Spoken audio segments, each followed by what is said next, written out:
Assalamualaikum warahmatullahi wabarakatuh. Bismillahirrahmanirrahim. Alhamdulillahi rabbil alamin. Wassalatu wassalamu ala sayyidil awwalin wal akhirin, sayyidina wa maulana Muhammadin wa ala alihi wa sahbihi ajma'in. Allahumma inna nastahdika li arsyadi amrina wa zidna ilman yanfa'una. Qala al-imamul muallif rahimahullahu ta'ala wa nafa'ana bihi wa bi barakati ulumihi wa ghafara lahu wa li masyaikhihi wa li masyaikhina amin. Wa bi maqbaratin, dan makruh salat di kuburan. Illam yatahaqqaq nabsyuha, jika tidak nyata oleh menggali ulang kuburan itu.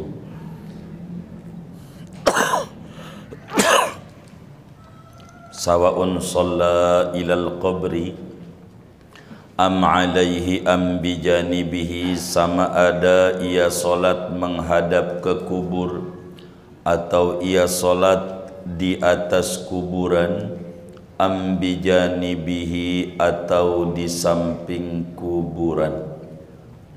Kama nassa alaihi fil sebagaimana menjelaskan oleh Imam Syafi'i alaihi atas hukum makruh di dalam kitab Al-Nya Imam Syafi'i.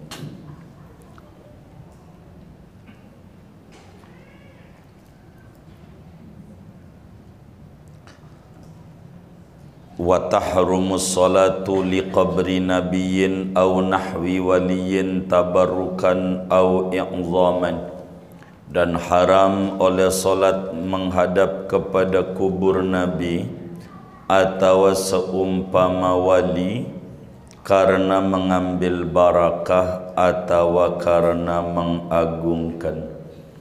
Wa bahasa Zainul Iraqi adama karahatis salati fi masjidin tara'a dafnun nasi haulahu, dan telah membahas oleh Imam Zainuddin Al-Iraqi akan ketiadaan makruh salat di masjid yang datang baru oleh penguburan orang-orang di sekeliling masjid. Wallahu a'lam bishawab. Segini dulu, jangan banyak-banyak. Bapak Ibu, saudara-saudara sekalian yang mulia, kajian kita masih berbicara makruh salat, berkenaan apa hukum salat di kuburan. Perlu diketahui saudara, paparan kita ini ada 3 bahasan sebetulnya, yang kadang oleh sebagian orang dicampur adukkan menjadi hukum yang keliru pada akhirnya.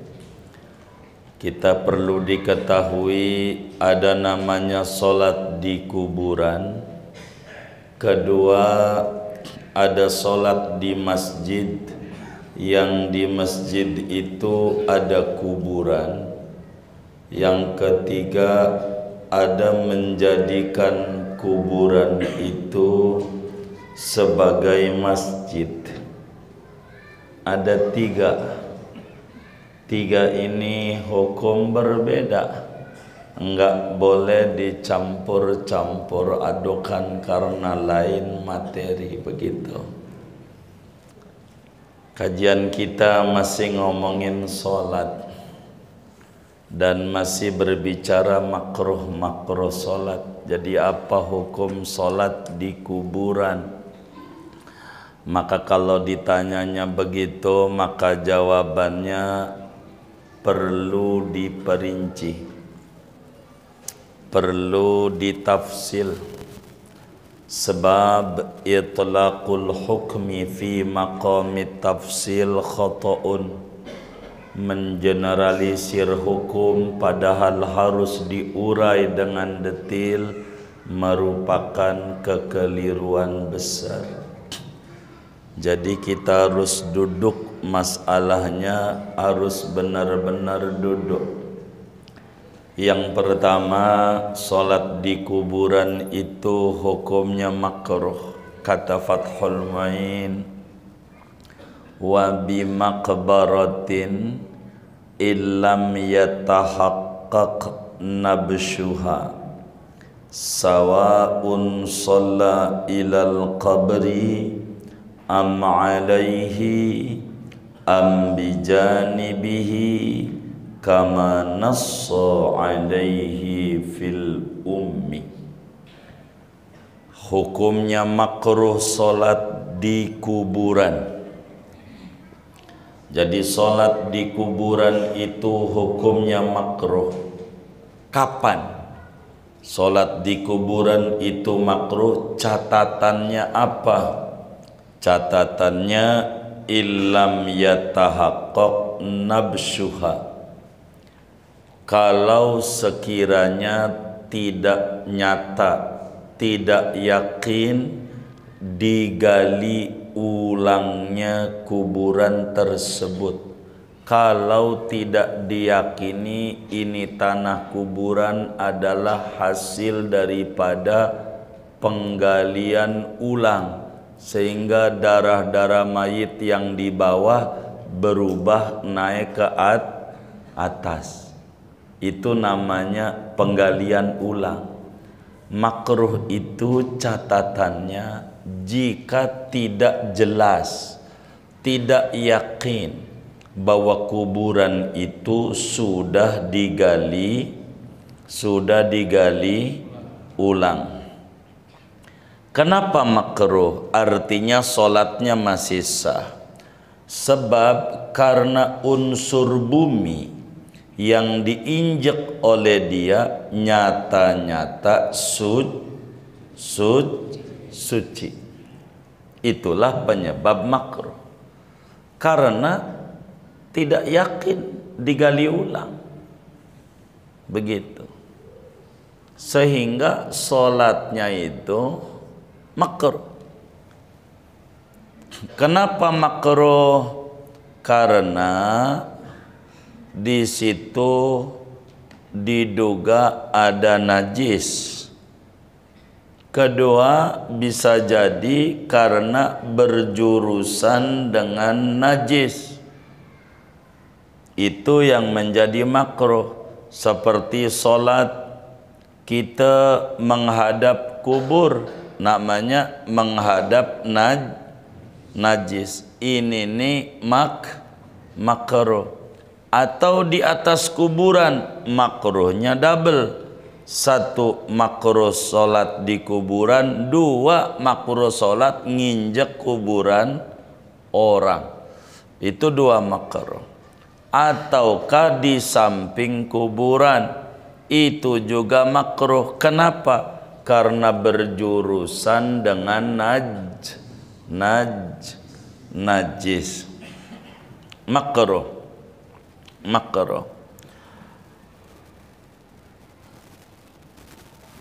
Itu hukumnya makruh.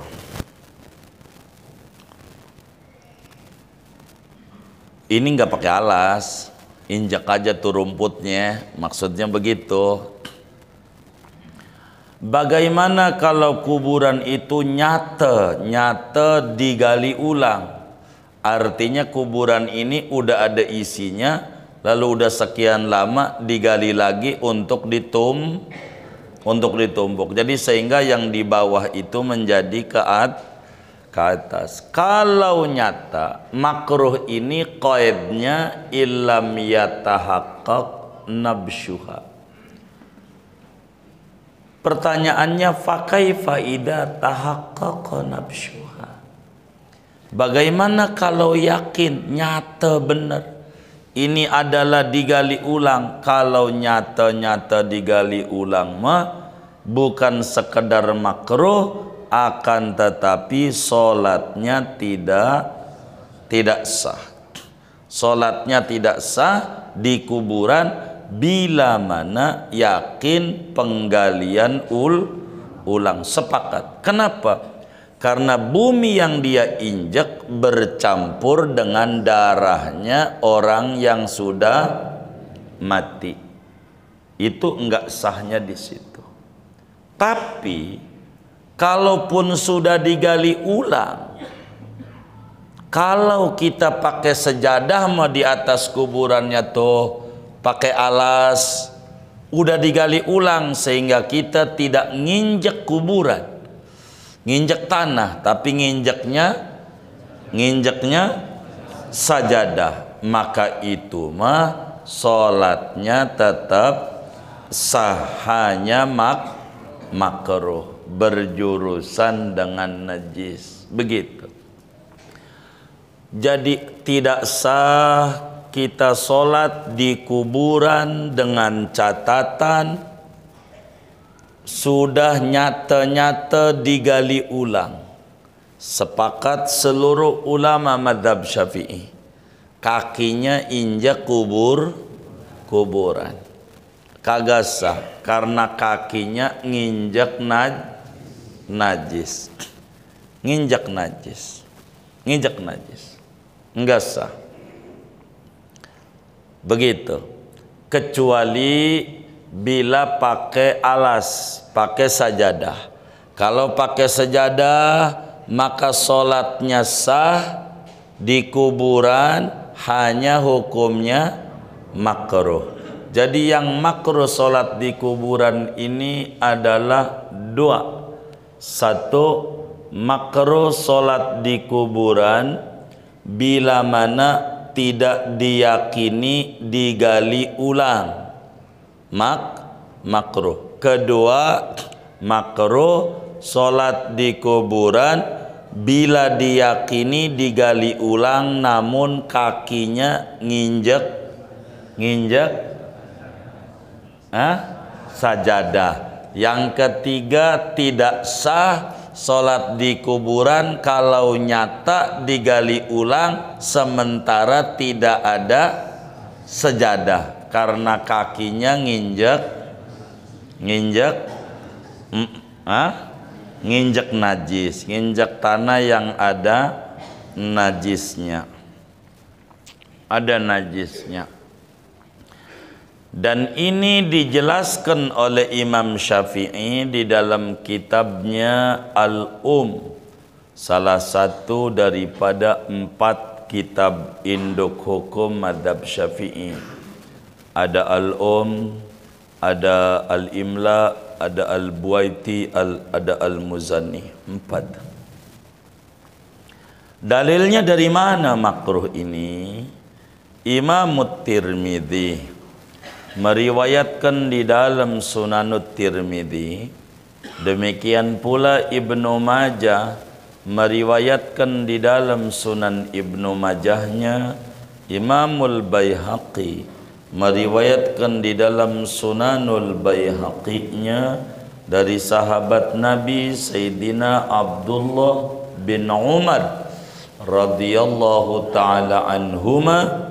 Kata beliau, nahana Rasulullah sallallahu alaihi wasallam as-salata fi sab'ati mawatina fil mazbalati wal majzarati wal maqbarati wa qari'atit tariqi wa fil hammami wa fi ma'atinil ibil wa fawqa dhahri baitillahi subhanahu wa ta'ala. Kata Ibnu Umar, Kanjeng Nabi Muhammad sallallahu alaihi wasallam melarang kita dengan larangan makruh, enggak haram, makruh, salat di 7 tempat. Di 7 tempat itu makruh katanya. Yang pertama, fil mazbalati, tempat buang sampah, karena banyak najis. Jadi sholat juga nggak husuk kita nginjak najis apa gaya gitu. Dua, majazarah, tempat jagal, pemotongan hewan. Di situ banyak darah, banyak kotoran, itu juga praduga adanya najis. Tiga, ini dalil kita di kuburan, karena praduga adanya najis. Begitu, adanya najis. Keempat, di tengah-tengah jalanan, kemarin udah dibedah. Kelima, di tempat pemandian air panas. Keenam, di tempat ngasih minumnya unta, dan di atas Ka'bah itu. Intinya sholat di kuburan ada 3 hukumnya. 1 makruh, 2 makruh, 3 haram. Begitu. Makruh jika kita enggak yakin digali ulang, mau di atasnya, di sampingnya, atau menghadap. Kedua, makruh jika nyata digali ulang tapi kita pakai sejadah, pakai alas, enggak nginjak najis, makruh juga karena berjurusan dengan najis. 3 haram, tidak sah sholatnya, tidak sah bila kemudian kita yakin itu digali ulang. Gali ulang. Bagaimana kalau kita ragu, apakah kuburan ini udah digali ulang apa belum?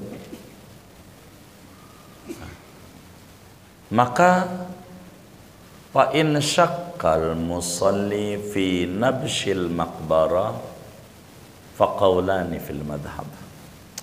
Kalau kita ragu, digali ulang apa enggak ya? Digali ulang apa enggak ya? Digali ulang apa enggak ya? Begitu.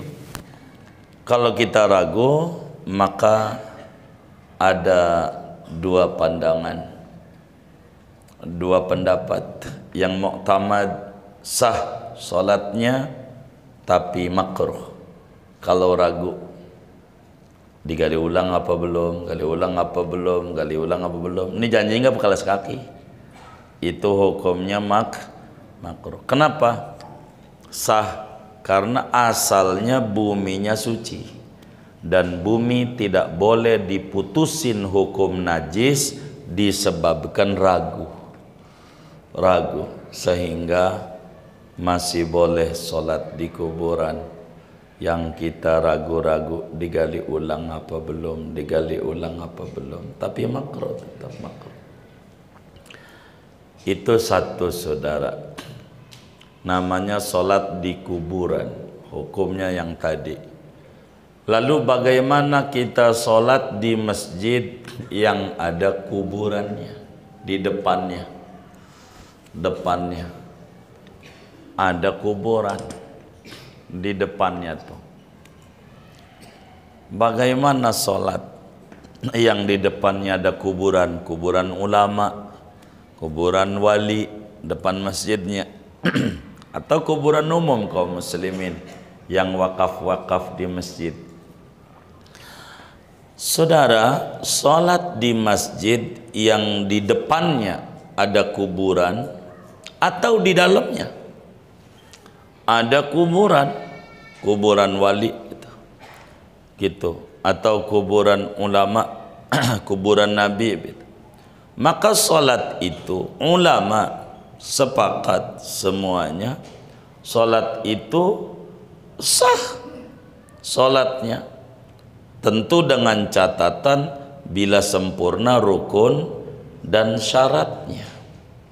Enggak ngaruh di masjid itu di depannya ada kuburan, enggak apa-apa. Kenapa? Sah, enggak makruh, karena sholatnya tentu kepada Allah, bukan sholat kepada kuburan, pada kuburan. Tapi bagaimana kalau masjidnya ada temboknya? Depannya ada kuburan, tapi ada tembok kayak gini nih. Itu sih enggak ngadep kuburan. Ngadep apa namanya? Iya, ngadep tembok, kagak ngaruh yang kayak begitu. Ulama, enggak apa-apa. Enggak apa-apa. Sebagian saudara kita dari kaum-kaum salafi ini enggak ngerti. Begitu, kalau masjid depannya ada kuburan, udah haram. Gitu. Haram, nggak sah. Dia tidak ngerti. Dia lupa tuh, jangan-jangan nggak pernah haji juga, nggak pernah umroh. Boro begitu. Ini mau kuburan Nabi bukan di depan. Di mana? Di mana? Di dalam. Tuh ada kuburan di dalam. Nggak ada tuh pun ulama bilang nggak sah. Begitu, begitu. Ini baru ngaji 2 hari aja. Dia bilang nggak sah aja. Gitu. Akhirnya jadi bagus juga. Gitu. Akhirnya sama teman-teman kita kalau begitu, tadi nggak ada kuburan, taruhin kuburan, takut diambil alih, begitu, repot juga begitu. Begitu akhirnya, karena kalau nggak ada kuburan diambil alih bisa. Akhirnya kasih kuburan juga akhirnya, padahal kuburan palsu gak ada apa-apanya, biar nggak diambil alih doang. Gitu, kasih aja dia entong gitu, padahal entong apa itu. Gitu. Jadi nggak apa, begitu, begitu. Di dalamnya orang kita sholat bukan ngadep kuburan, ngadep tembok. Itu di Madinah itu di dalamnya ada kuburan Nabi, nggak apa-apa. Lain itu kan Nabi. Orang ada Abu Bakar juga bukan Nabi. Dia bingung lagi jawabnya. Bukan Nabi doang itu, ada Abu Bakar, ada Sayyidina Umar. Bukan itu doang, ada pengarang matan takrib, Qadhi Abi Suja, Ahmad bin Usal Asfahani. Dalam satu riwayat makam Siti Fatimah juga ada di situ. Enggak apa-apa juga. Begitu. Enggak sholat ngadep kuburan. Itu ngadep rumah. Itu rumahnya Nabi. Enggak ngadep kuburan. Kalau ngadep kuburan, ini kuburan. Kita sholat di sini nih. Ini kuburan. Namanya ngadep. Kalau dialangin mah ada sutra. Ngadep sutra. Begitu. Ngadep sutra. Yang kayak begitu. Ngadep sutra. Bukan ngadep kuburan. Udah ada ini, udah ada tembok aja udah cukup, apalagi dikasih ini, begitu. Itu kayak begitu. Jadi orang kurang ngerti yang kayak begitu. Nggak apa-apa sholat ngadep kuburan tuh, begitu. Jadi amat sangat tidak masuk akal kalau dikata kalau di depannya ada kubur atau di dalam ada kuburan itu sholatnya batal, haram, tidak sah, begitu. Di masjid yang ada kuburan, sebab apa nggak masuk akal?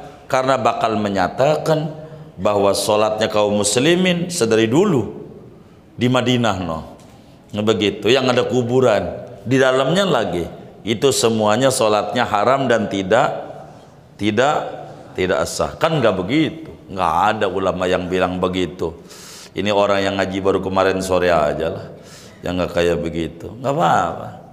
Lagi juga kuburan Nabi masuk ke dalam masjid itu pada tahun 88 Hijriah, di zaman khalifah daripada Walid bin Abdul Malik bin Marwan. Di Amir Madinahnya waktu itu Umar bin Abdul Aziz kasih kubah begitu. Dari dulu nggak apa-apa gitu, makanya ditutup begitu. Ada rumahnya, itu rumah Nabi, masuk ke dalam masjid. Nggak ada orang bilang sholat di belakangnya nih, sholat ini nih kepada Nabi nih, nggak ada, nggak makruh, nggak makruh, begitu, nggak makruh, yang kayak begitu, dan nggak haram juga. Itu namanya sholat di masjid yang di masjidnya ada kuburan, nggak apa-apa, begitu, enggak apa-apa. Bagaimana kalau di depan pengimaman di luar? Ya Allah, masih mendingan wali hidup. Di depan masjidnya itu ada mainan anak-anak, muteran. Itu sholat ngadepin mainan. Masih mendingan ngadepin wali dibanding ngadepin mainan. Bener enggak? Mana depan masjid ada pohon lagi. Begitu. Sholat ngadep pohon. Kan kagak begitu, udah ada temboknya. Begitu. Ini berbicara yang kagak ada apa? apenya begitu gitu. Terus wa tahrumus salatu liqabri nabiyyin aw nahwi waliyin tabarrukan aw i'zaman. Haram kita salat ngadep kubur nabi, niatnya ngambil berkah dan mengagungkan. Artinya nyujudin wal ini haram. Di dalam kitab Sahih Bukhari, Imam Bukhari riwayatkan, pun juga Imam Muslim di dalam Sahih Muslim riwayatkan hadis dari Sayyidatuna Aisyah radhiyallahu taala anha wa an abiha. Kata Sayyidatuna Aisyah, qala Rasulullah sallallahu alaihi wasallam, la'anallahu al-yahuda wan nasara ittakhadhu qubur anbiya'ihim masajida. Allah subhanahu wa ta'ala melaknat pada orang-orang Yahudi dan juga orang-orang Nasrani, dilaknat. Mengapa dilaknat? Mereka jadikan kubur Nabi sebagai masjid. Apa sebagai masjid? Sebagai tempat sujud. Di mana kita sujud ngadep di niatnya ngambil barakah, niatnya ngagungi Nabi, nyujudin Nabi. Ini haram, nggak boleh, haram. Kalau kita sujudin Nabi, nggak boleh.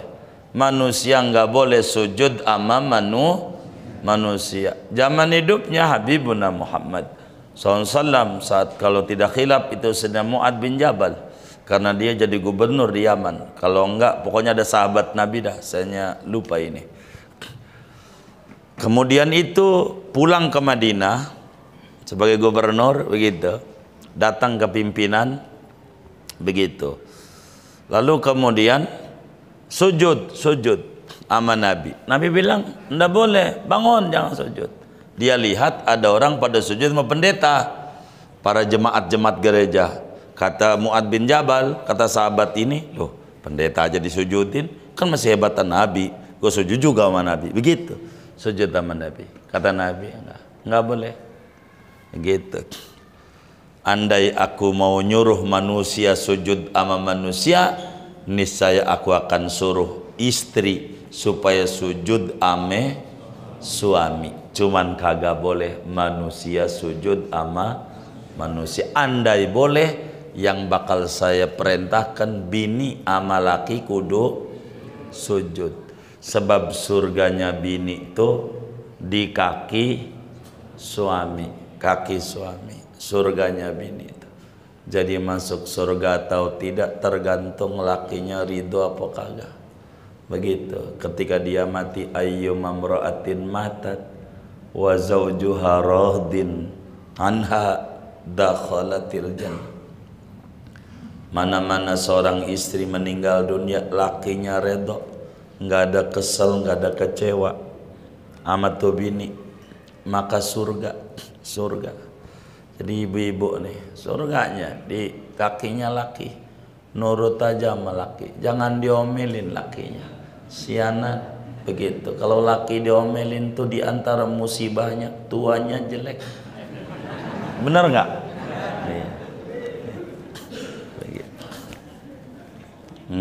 Enggak diomelin juga kalau tua menjelek ya. Itu begitu. Ini hukum haram kalau sujud sama Nabi, kubur Nabi, enggak boleh kita sujud. Ini ada kubur Nabi, kita mau pulang sujud dulu dah, enggak boleh, enggak begitu caranya, enggak boleh. Zaman hidupnya juga enggak boleh. Sama wali ya enggak boleh juga. Niat ngagungin tuh bukan begitu. Ngagungin tuh bukan begitu. Kata Sayyidina Fudail bin Iyad radhiyallahu ta'ala an, ittabi' turuqal huda wa la yadurruka qillatus salikin wala tattabi' turuqad dhalalah. Begitu. Wala taghtarra bikasratil halikin. Ikuti jalan yang benar meskipun sedikit yang ngerjain. Tinggalin jalan yang kagak benar meskipun banyak yang kebelinger gitu. Jangan sujud sama kubur Nabi, nggak boleh. Doanya sama Allah. Kuburan orang soleh itu ada malaikat yang mengamini siapa orang yang doa, minta kepada Allah, bertawasul dengan orang soleh. Itu begitu. Dan yang nyuruh begitu adalah Nabi Yuna Muhammad sallallahu alaihi wasallam. Doa di kubur orang soleh. Kata Imam Abdul Hasan Asyadili, mahabbatus solihin, mahabbatul awliya, wilayatun sughra. Langkah dasar orang kalau pengen jadi wali, pengen dicintai oleh Allah, mencintai wali-wali Allah. Itu langkah pertama. Demen nama wali, hidup atau meninggal. Ini meninggal nggak boleh kita kata dia mati. Quran itu yang bilang, wala taqulu liman yuqtalu fi sabilillahi amwat. Dalam ayat yang lain, wala tahsabanna alladzina qutilu fi sabilillahi amwata bal ahya inda rabbihim yurzaqun. Jangan Anda mengeluarkan statement orang yang mati syahid mati. Orang mati syahid itu di bawah wali. Ama orang mati syahid aja nggak boleh bilang mati, apalagi ama wali, apalagi ama nabi, nggak boleh. Itu kayak begitu, nggak boleh. Lalu bagaimana kalau masjid dibangun, lalu kemudian karena banyak jasanya nih orang, akhirnya pas mati dikubur di depannya, Tadinya mau nggak ada kuburan, adanya masjid. Kemudian pada akhirnya masjid itu dikelilingi kuburan. Ini lagi katanya sih dia pernah bantu di masjid. Bantu apa? Di masjid bantu ngaduk semen. Jadi apa aja pokoknya ngaku bantu. Katanya ahli warisnya.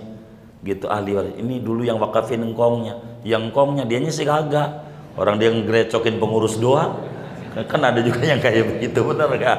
Begitu. Dia kata begitu. Kuburin lagi di situ. Begitu. Ini bagaimana nih? Kata Imam Zainuddin Al-Iraqi, kata betul mau ini, wa bahasa Zainul Iraqi adama karahati sholati fi masjidin toro'a dafnun nasi haulahu. Sidi Syekh Zainuddin Al-Iraqi telah melakukan penelitian, pembahasan yang pada akhir kesimpulannya hukumnya enggak makruh, enggak apa. Salat di masjid yang akhirnya muncul ada kuburan di sekelilingnya, yang tadinya mah kagak ada. Muncul nih bukan muncul sendiri, bukan. Akhirnya orang pada nguburin di sekitaran masjid. Biasanya di sekitaran tuh di depannya bisa. Depan apa belakang sih? Itu nih masjid ini depannya ono apa ono sih? Yang bener nih. Hah? Oh, ono belakang.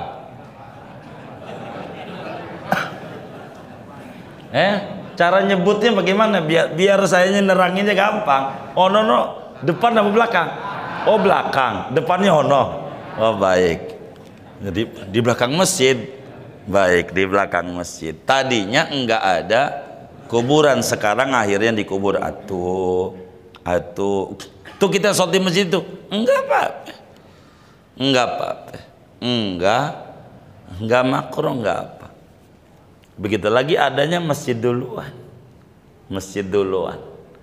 enggak apa-apa. Kayalah kuburan Rasulullah SAW. Kan itu misa tadinya, perluasan, akhirnya kuburan juga Masuk tapi dikurung. Itu rumah tetap rumahnya Rasulullah.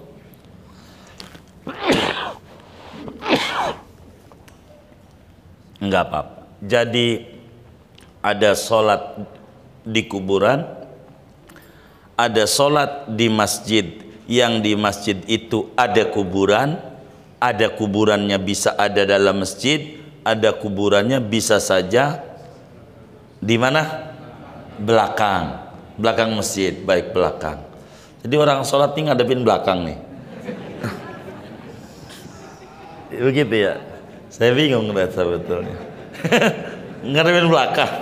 Jadi depannya mana? Pokoknya terserah ente dah, puyeng juga itu. Saya mikirinnya. Saya begitu, puyeng. Iya. 2 hari lagi biar nggak puyeng. 2 hari lagi. Begitu. Jadi ada sholat menjadikan wali tempat sujud. Itu namanya masjid. Masjid itu tempat sujud. Itu enggak boleh. Kalau yang itu mata begitu. Tapi kalau sholat di masjid yang sebetulnya masjid lalu ada makam di depannya, enggak apa-apa.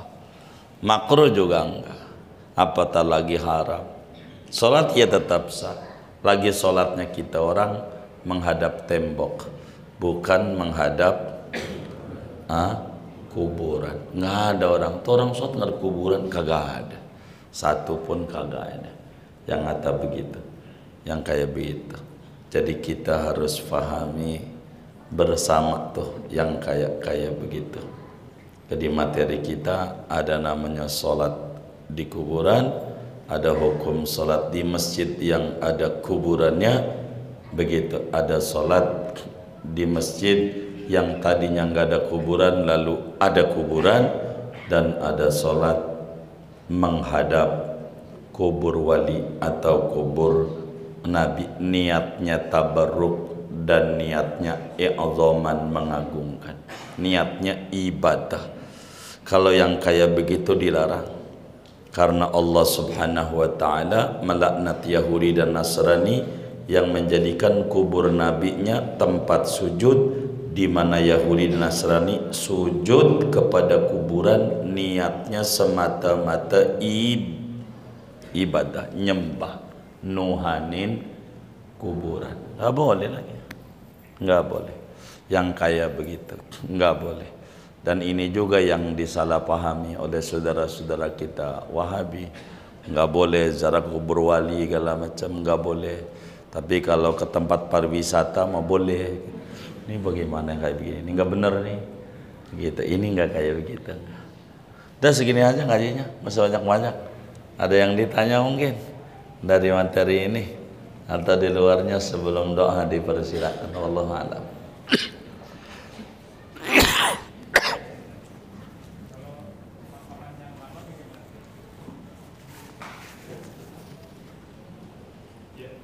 Kalau kuburan yang lama bukan yang baru. Apanya tuh kuburan yang lama tuh? Tadi kan yang dimaksud kuburan yang baru digali. Bukan. Maksudnya adalah kuburan ini udah digali. Kan ada kuburan tuh, ini tanah kuburan, udah ada mayitnya, ada yang belum. Begitu. Nah, kita nih sholat nih, apakah bumi yang kita injak ini nih udah Iya, udah gali ulang, yang di dalamnya ditaruh di depan, begitu taruh di atas, atau tidak? Mau kuburannya lama kek, mau kuburannya baru kek, kalau udah digali ulang nyata-nyata dan tidak pakai sendal, hukumnya tidak sah. Tapi kalau pakai alas makruh. Begitu. Ini maksudnya adzon ada najis, yang paling pokoknya itu. Adzon ada najis. Orang kita nggak ada yang pada akhirnya sholat tuh nggak pakai alas, semuanya pakai alas, pakai sajadah, begitu. Kurang lebih begitu maksudnya. Wallah.